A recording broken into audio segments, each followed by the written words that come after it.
Episode 39 of Valheim, Slow and Easy. Hello, everyone. Welcome back. I hope you had a nice time clicking on the next video, if that's how you got to this one. And or if you were just attracted to the thumbnail and your curiosity overtook your self-interest and safety and survival instinct, then welcome. All who see this will be dead in 60 days. Did my voice just crap out, or was that my headphones? Sorry, I'm going to bang on my microphone for a sec. Sorry. I sure hope I remember. I noticed that when I edit that. I'll try to lower that volume. If not, my apologies for destroying your earbuds, your ear bones. Anyway, so today in the last episode, we kind of built up this side of the little construction thing here, the terrace. Terrace Mania? Should I call this project Terrace Mania? That'd be like a fun way to sell lawn furniture.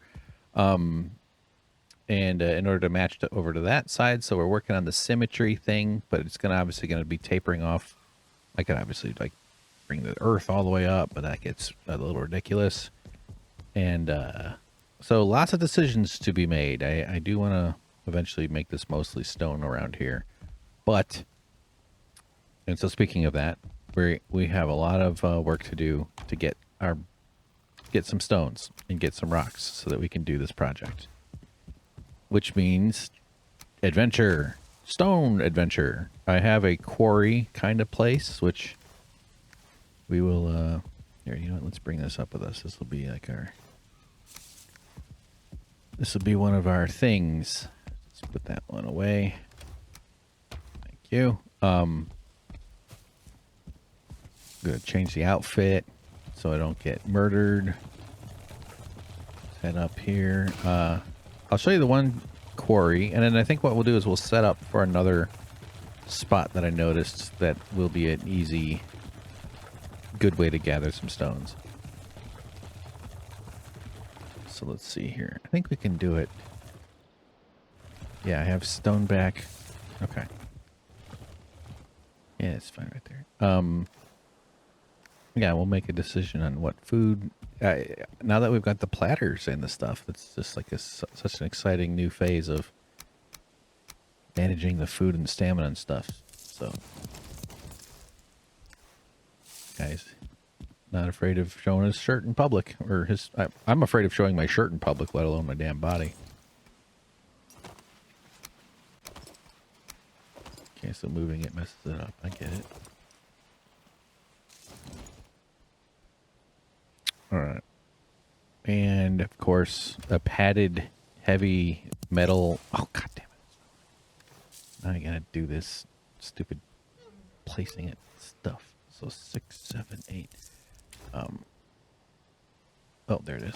I did have it in my... Okay. All right. So we have, I think one of these is called Stoneback. See, I like my little system here, but I do need to refine it so it's easier to tell where's what's what. Plains Farm. So that's Stoneback. So I want the sign to indicate the location, kinda. So I need this is functional-ish, but let's just go for it anyway. But actually, maybe we will, since I am curious. We'll test a berserker potion, which just makes it so your stamina usage. I think it's good for fighting, but I'm curious how it works for... Maybe we'll save that for the... Okay. Anyway, I'm just thinking about it. All right, so we want to get foods that are high in stamina, and I feel like this is a place where, like,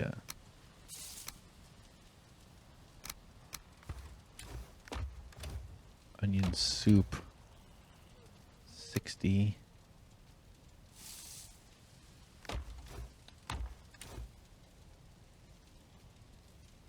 What's carrot soup do? 45. Okay. Restock the arrows just since I'm thinking about it, even though 60 would probably be fine. I had 59. It was actually just 40, That was weird. I had 59 in my inventory and 41 sitting there in a pile.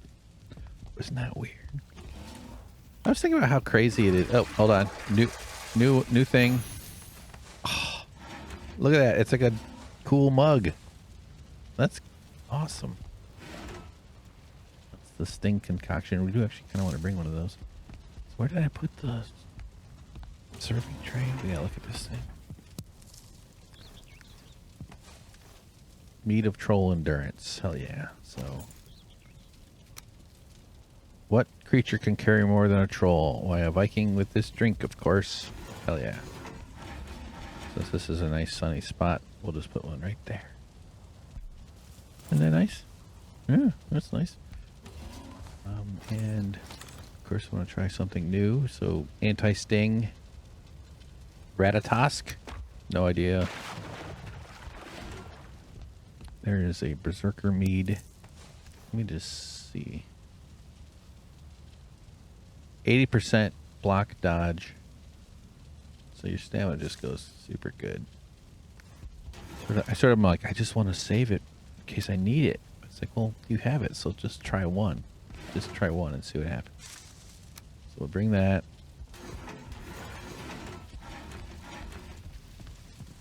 Put the serving tray back where it belongs. I might switch spots to somewhere other place. But okay, so we got 2 high stamina items, and then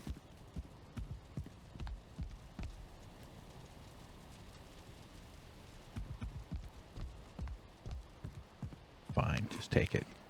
Okay. So let's go to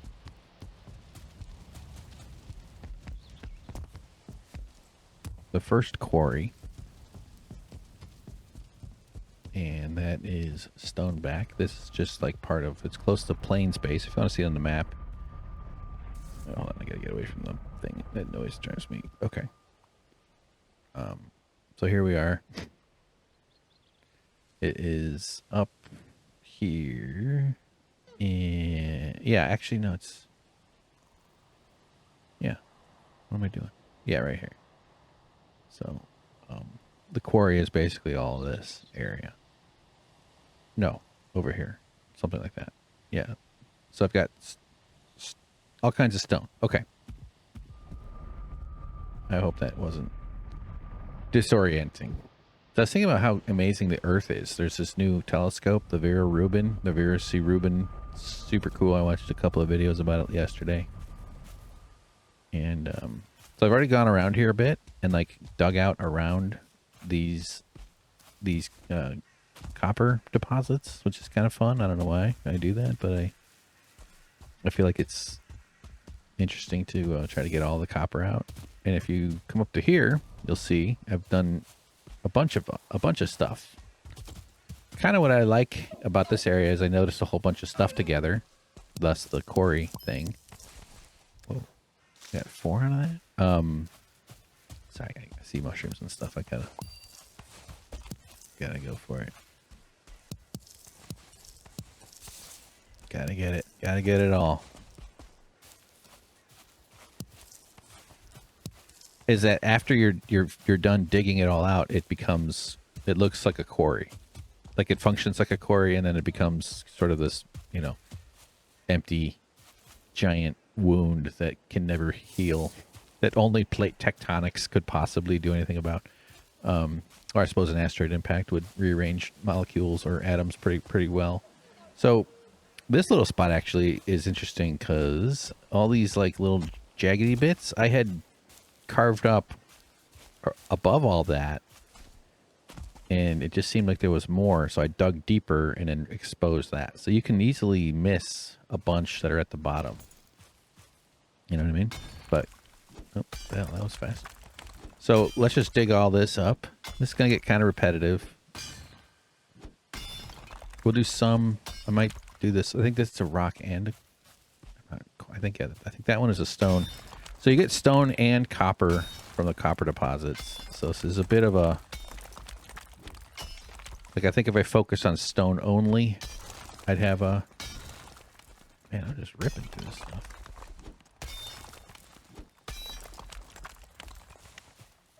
I'd probably get more in terms of the time uses, but it's also good to dig up the copper, obviously. So, not that impressed with my current stamina total, but that's because I still have some of that food. So what is it at? Anyway, does it tell me? Current 133, 150. Interesting.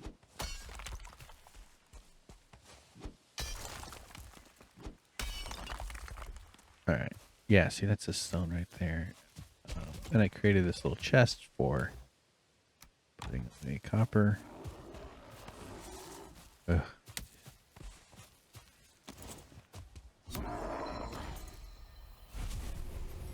And the idea is that, like, you basically dig around and then dig through. And so I think you can kind of, like, disturb it from below, and hopefully that helps save a few swings, even though you do spend those swings on the up front when you're digging around it. But it's kind of the notion. So let's see.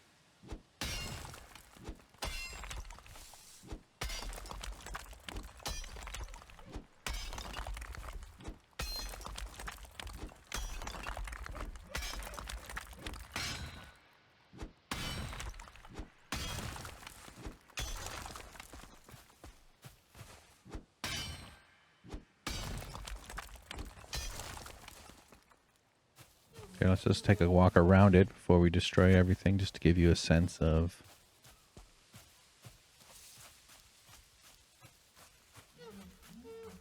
Listen to that damn deer. Don't get on my nerves, deer. You're on thin ice, buddy.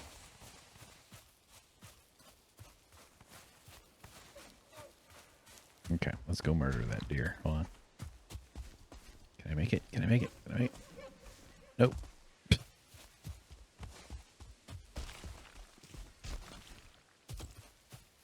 Like, just like a real life quarry, there's no way out once you're in.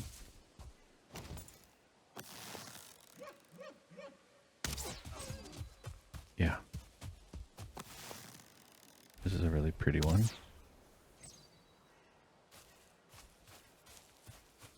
Shut up! Don't you know I have auditory processing disorder? Rah! Alright. So hey, let's start from here. See how far we can get. We'll intersect somewhere with where I carved a thing.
All right. Well, as the rains are coming in, we are recording, yes. I didn't talk there because I'll probably fast forward through that, but it is pretty cool here. You kind of see, like, I could see maybe a cool base and kind of carving these little tunnels inside.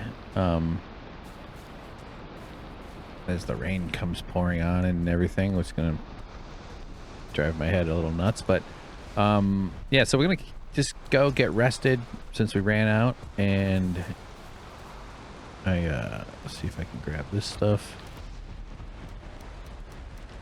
I mean, I guess since we are on a quest for stone, might as well bring a haul back. I should have the base, or the whatever you call it, the portal, a little bit closer, but that's all right.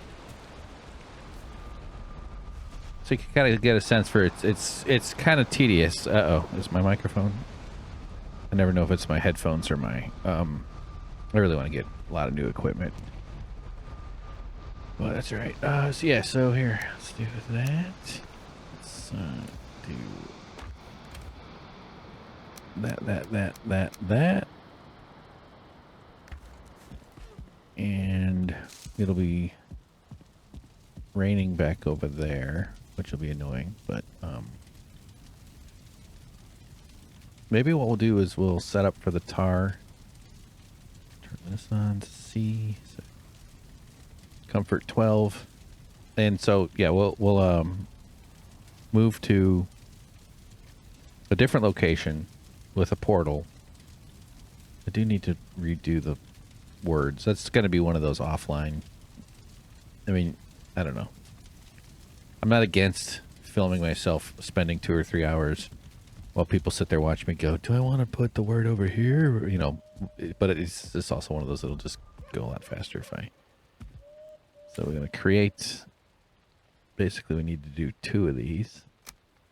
No.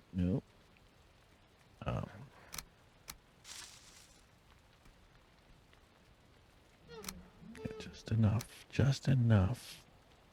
Fucking deer. We'll call it...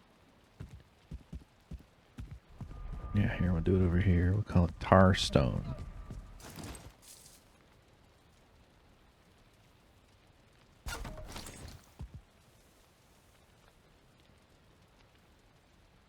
And then...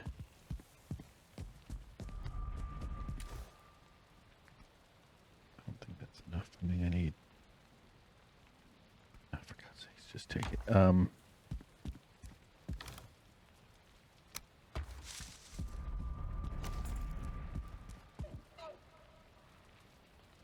Where's my sign? There we go. Yeah, so this is not exactly the system, but green color equals green tar stone. And that's going to be connected to... Well, we'll just go... Well, here, I'll show you. This next portal we're going to go into, I have like tar 1 through 4 or something. When I was just exploring this, I just kept making tar 1, tar. So all the way up to like tar 3. I don't know. There's a 4 somewhere. One of the actual places that's going to be our adventure point is the Mistlands are up here. And it's very eerie and scary. So either we walk up to it this way on that side. But I kind of already did some exploring around here. I have this little base. What is that called? Tar 2. Look, I even have a little base. There's a whole lot of... This is a huge plains. I was killing a bunch of, you know, the soft, gentle animals. The snuffleupaguses that live up there. So I'm going to see if I can... How far north we can get. I feel like there has to be a water barrier somewhere between here and there. So, but at least when we finally...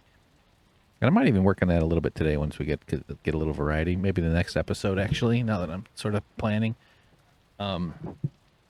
Just so we don't end up doing the same stupid thing over and over. Although I am interested in getting more work done on the Terrace Mania.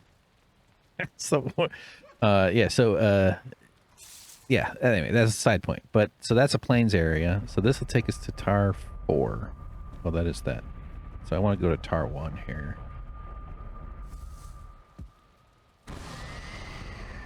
just eat some food. We got pretty good. Actually, let's bring some wood because we'll build a little spot, I guess. So there's a huge tall thing, one of those tall stone towers that is a great source of wood. Got some black metal. Hell yeah. Oh, I left all that. Didn't really need to bring the coal. Excuse me. Oh, wait, no, save that. Yeah, this is a little bit a ways from this plains thing. I was avoiding provoking the wrath of these bastards. These mosquitoes. Missed them.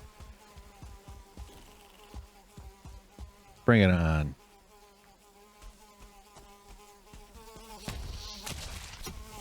Oh, God, you bastard.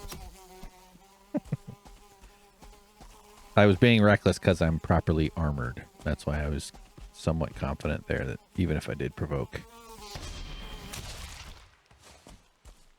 So yeah, there's a tall thing. We could go chop that down. But what we're going to do over here is these rocks are like super exposed. There's that one right there. Look at all these up here though. And even all the way up the hill. Now then you risk fall damage and stuff, but even all the way up there. Maybe some of them, but like it goes way up.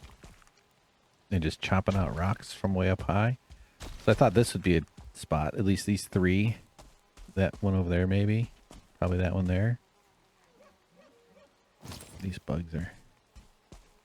Sometimes they're kind of agitated like that. Like it's like, I think that's like they're in active mode.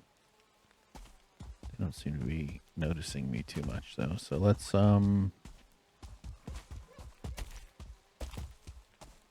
build a damn base, huh?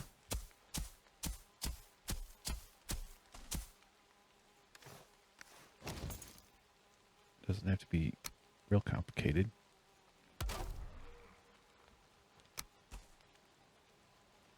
Stairs. Don't need that at all actually, but why not?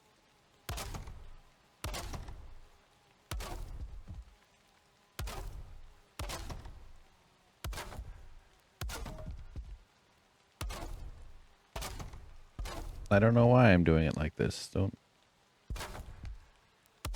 make me explain myself. Since we're gonna rip out that rock, we probably want to put some.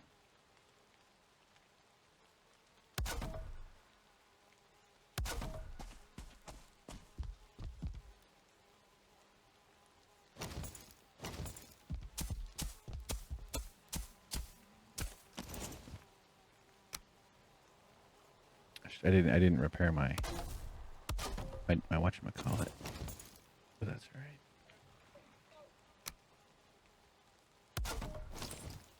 Tar stone. And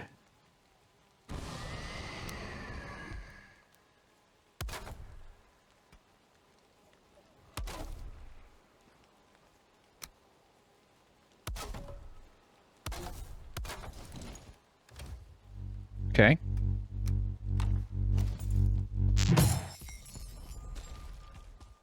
So like I could carve out, see what we can get around it. Or just kind of start hacking my way into it straight up. But it's much more exposed and there's a bunch of them around. Kind of want to run up though. Just kind of curious to see how much, if it just falls off. Definitely going to get attacked. See, this is trouble here. It's not that smart. It's pretty steep, isn't it? I could hear them up there. Bastards. Okay, let's just start here then.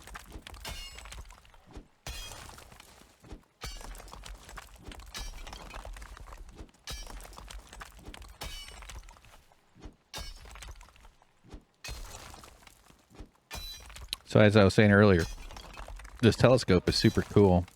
I'm very excited about what it's going to do. They design these things to be like, its mission is going to last 10 years or 5 years. I hope it lasts a lot longer than 10 years.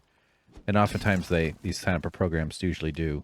It's really sad with what's happening in America for so many reasons. What a nightmare. But one of the big ones is cutting science and space funding. And, you know, lots of programs. I think they've cut funding for Juno, which is this mission, like active missions that are already like zipping around the deep solar system. Juno, I think, is Saturn. Oh, I knew it. I got him with the X. And just devastating to the jobs that funding provides, and the brilliant people and the careers that they've got, you know, like the kind of persons. Not everybody needs to be in service of the corporate behemoth that's trying to consume the planet as fast as it possibly can. But just to the damn notion that exploring the solar system is worthwhile, and the knowledge we gain, the technology we gain from developing it here, but just the human endeavor of letting these smart people do really amazing stuff with satellite or with space probes and stuff. It's like, why would you take that away? It's just as disgusting. It's like, it's so fucking gross. Don't be talking to me. Don't use that language around me and my friends. Don't be using that language around me and my advertisers. I don't have that. That's an algorithm. I might have advertising turned on Suck Professor. We did get some money way back when it was doing much better. But not like a lot or anything. So I don't know. Maybe it is running ads. Ads are so freaking annoying on YouTube. But I'll have to look into that. I don't want them on. I wish there was, you know, that's something that, if it meant like the difference between living, if I could make a living and it meant that there had to be ads, I suppose that's better than dying of homelessness. But the alternative is to, and again, we're so far away in terms of numbers from any of this being relevant, but just like having an audience support you. But YouTube has been doing stuff with ads that is so obnoxious. I don't even know if if you turn off ads on your channel, it might just force them on there. I don't know. I'm not sure. I know it drives people crazy. You want to get on Reddit, look for YouTube ads. You can find lots of people talking about it. Anyway, I guess that's slightly related, is the consumption maw of the planet must only be satisfied. It's so sad with the science, the losses to the science world, human knowledge, and all the stuff we're still going to learn, and the new questions. There's so many questions we don't even know to ask yet, because we're doing the science and it'll be there. Anyway, that's not what I brought it up for. The Vera C. Rubin thing is such an amazing technology. It's the world's largest digital camera that is at the center of this incredibly sophisticated telescope, which has like multiple mirrors and this really sophisticated sensor, which they can. A huge part of astronomy is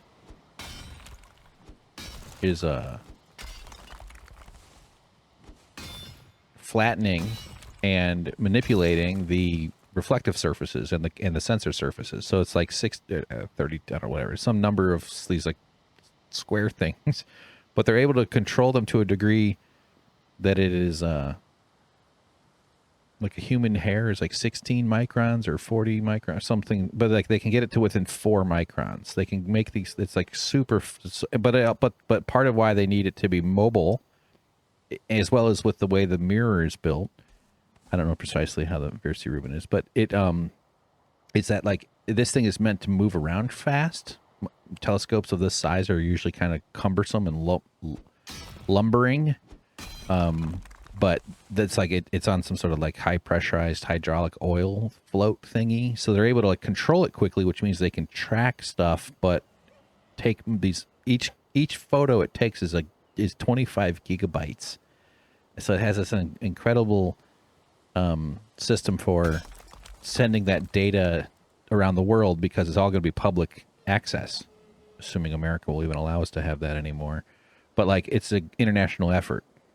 It's on a mountaintop in Chile somewhere, and so it's this immense amount of like this river of data just pumping out of this thing when it's finally fully operational, and to keep the data clear as it moves around.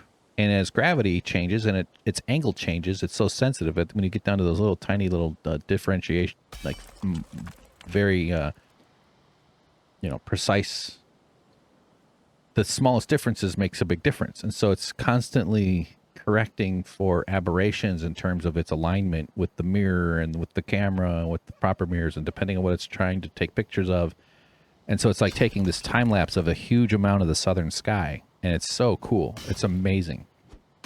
So it's not just its like camera fidelity, but it's its speed, and so we'll be able to track all these objects and stuff.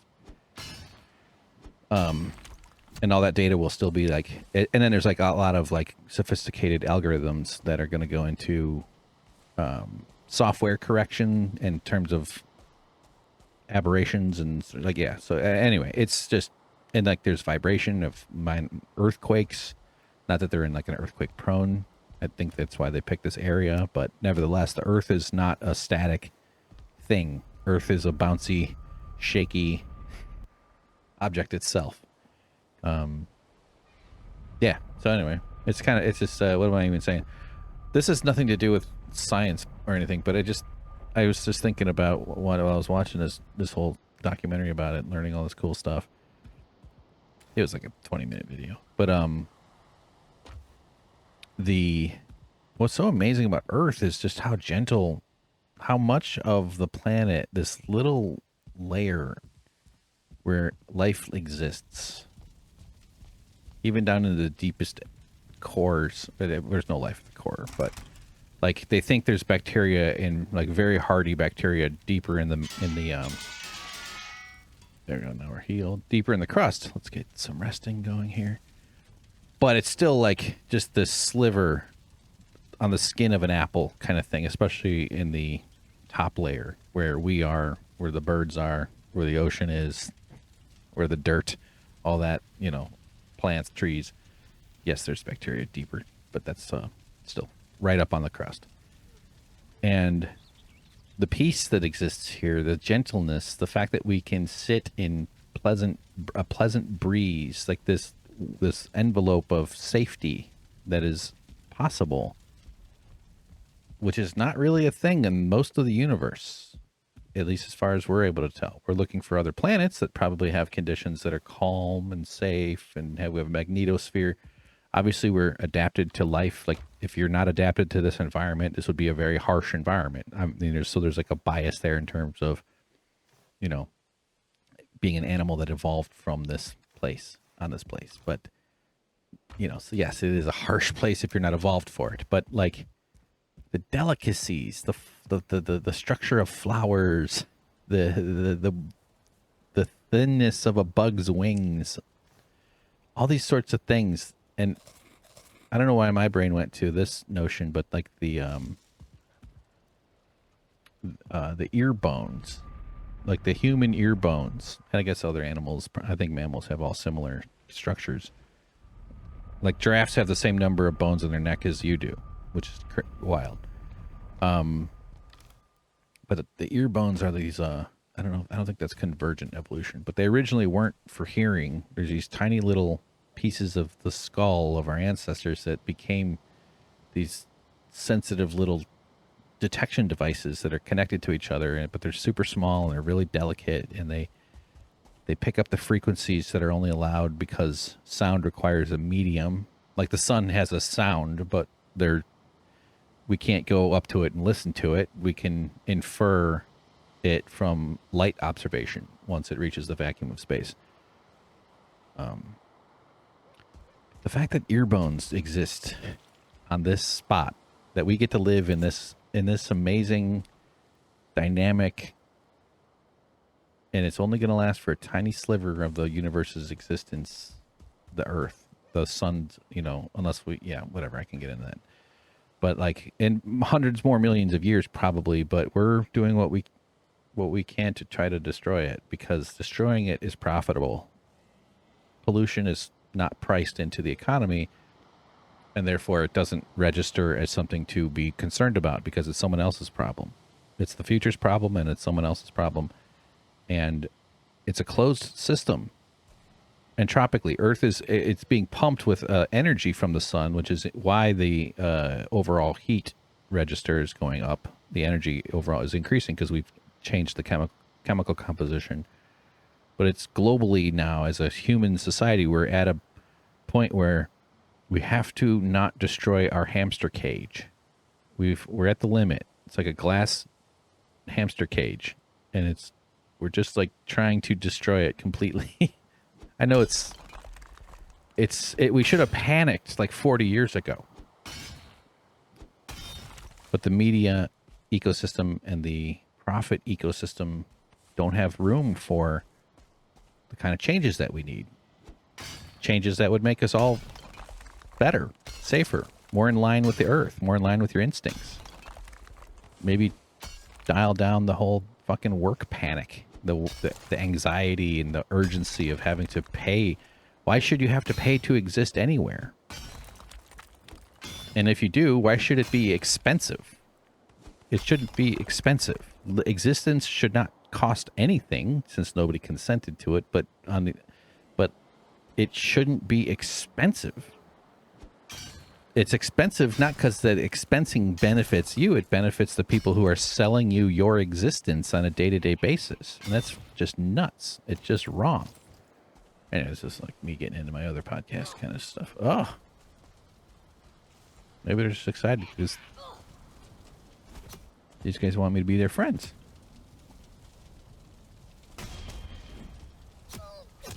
Ooh.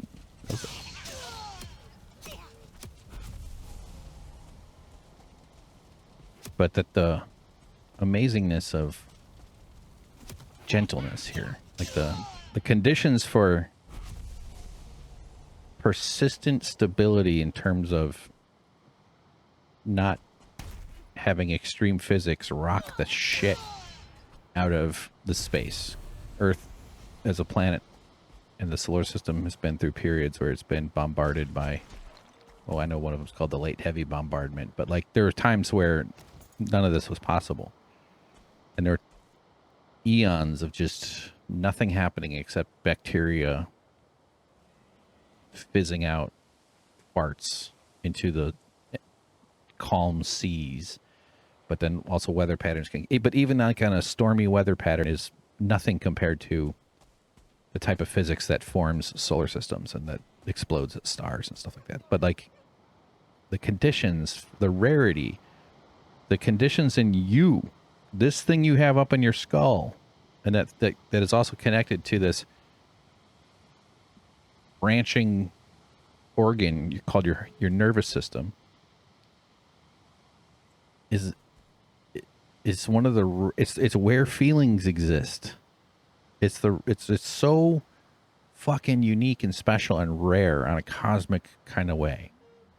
Not to even just accept the idea that things that are rare are more valuable, but there is something kind of fundamental to that, I think, in a sense.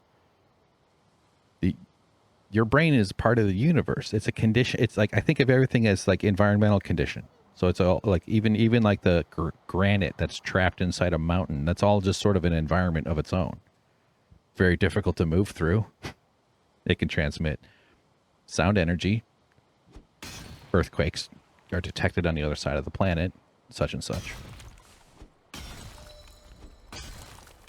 More porous rocks have a little bit more space for maybe bacteria or something, or some other sort of chemical process.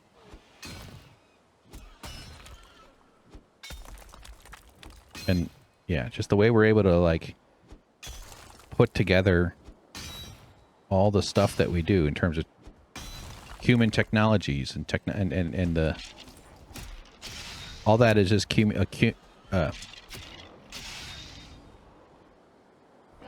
Oh, I missed him. Is cumulative temporal cooperation. You're cooperating across time by knowledge. And we organize into groups to use this knowledge. We organize into groups to produce things and to send things around the world and to get things to other people. And the way we're doing that through the current economic model is going to erase this condition of human consciousness.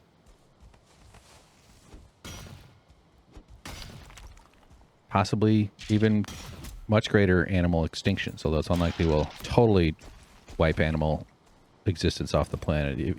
But that doesn't make it okay for us to extinct ourselves and cause some sort of nuclear winter and or some sort of snowball effect that could possibly trigger some cascades on a global scale. It's horrifying. All just so that we can produce like when they talk about innovation and shit, like I'm all for it. I'm basing this on the amazingness of human innovation. But we don't need innovation to build walls and roofs and food delivery to people. I don't mean delivery to your door. I just mean access to like the innovations we need. We need social innovation to change our culture to the point where we don't like the amount of food they waste in grocery stores.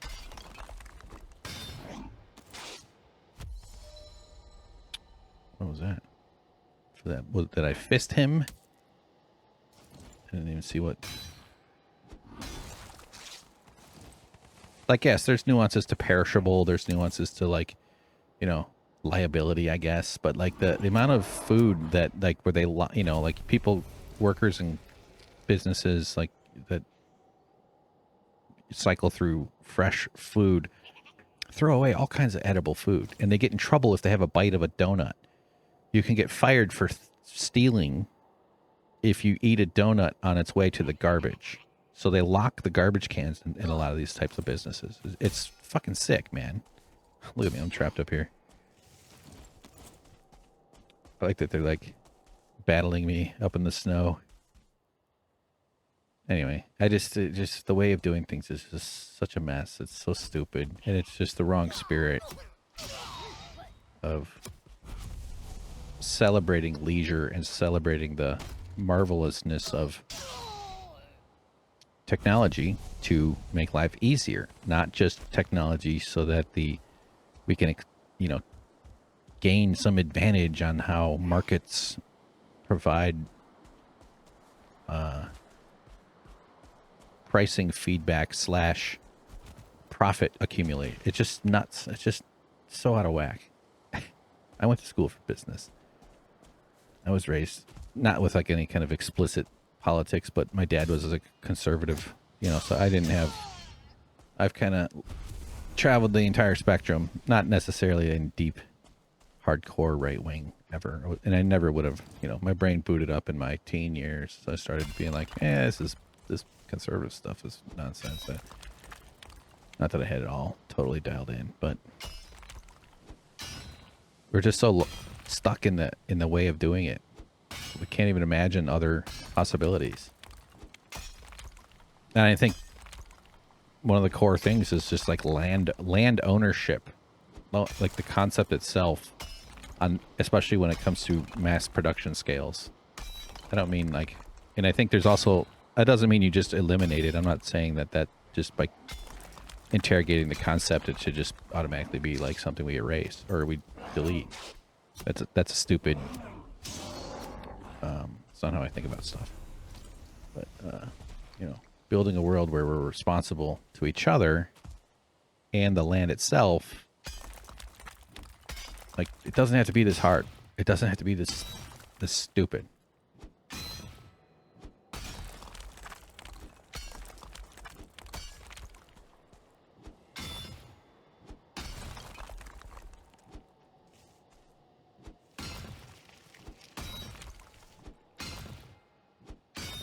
All right, we'll finish this up for this video. I don't know why I went on that whole jag. It just it's just frustrating. Okay, final thought. Even when people sort of dial in on the various concepts, the big words, all the arguing about it. Historical interest and lots of really brilliant people have grappled with them and died over them and gone to prison over them and been killed and have done killing and all sorts of other stuff. Even all that feels very I don't want to say tired, as if I'm not, but it's understandably that we end up talking about it the same ways over and over, or slightly adapted to the media environments in which we kind of operate and the cultural, changes. But so I kind of look for like if I detect that it's well-worn territory, it doesn't mean it's invalid at all. It just means that I'm not interested in it as much. I kind of like to think of this stuff from slightly different angles. But also, I'm an idiot, so don't listen to me. Meaning, I don't have like the academic foundation to really be like to reject it all and be like, oh, this actually is. But there's just other ways of looking at it. It's like,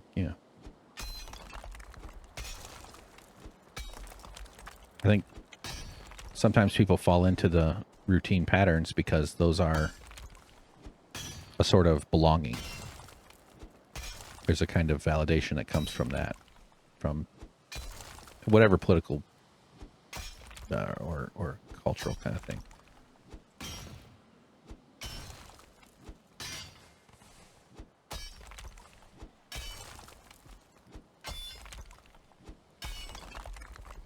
I just think it's stupid. It'd be one thing if we were destroying the Earth because everybody was happy and having a great time, but we're like, you're just having your stress converted into money, transmogrified through the economy, which is just a way to convert stress into money by compelling labor from you and consumption, so that people who are miserable can prevent you from having money that might make your life better. It's not like the rich people are happier. Even if they were, that wouldn't justify anything. I think it is easier to be rich than poor. I think there is a degree of, but there's all sorts of research that shows.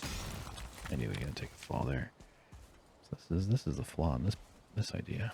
Can I hit without knocking over the piece I'm standing on? Taking some risks.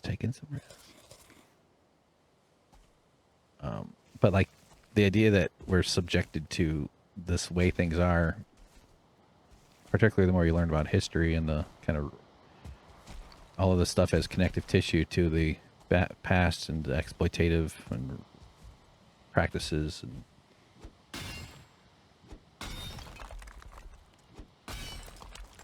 nice. Oh yeah. Okay. I knew I was going to take a fall at one of those points. Anyway.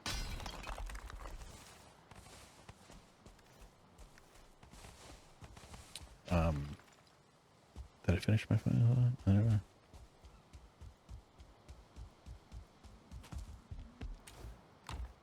All right. So we'll come back to this. Thanks for tuning in, everybody. What we're gonna do in the next episode is tear down that big one. I feel sad because it's so beautiful, but whatever. We'll rip it out, see how much stone we get. That'll be the test. Oh, actually, we have the farm experiment. I forgot about that. Maybe we'll do that, and then possibly some adventuring, at least as far as trying to get ourselves north. I think we'll just follow this land and see how far north we can walk, because eventually we're going to hit Mistlands, and I do want to actually move towards that. So, talk to you again. Thanks for watching. Hope you're doing okay, and be patient. You're going to be okay. Never hurts to stop and just take some deep breaths. I try to remind myself. I've been pretty overwhelmed a lot lately. It's been pretty rough in my space these days, and I got to remind myself that your body does have a lot to give you back in terms of like stretch, take a break. I'm trying to talk myself into doing it. I'm not actually saying this because I'm doing a good job of it. So, hey, look at all that stone up there. Look, why am I not chopping all that out? Gravity. All right, bye.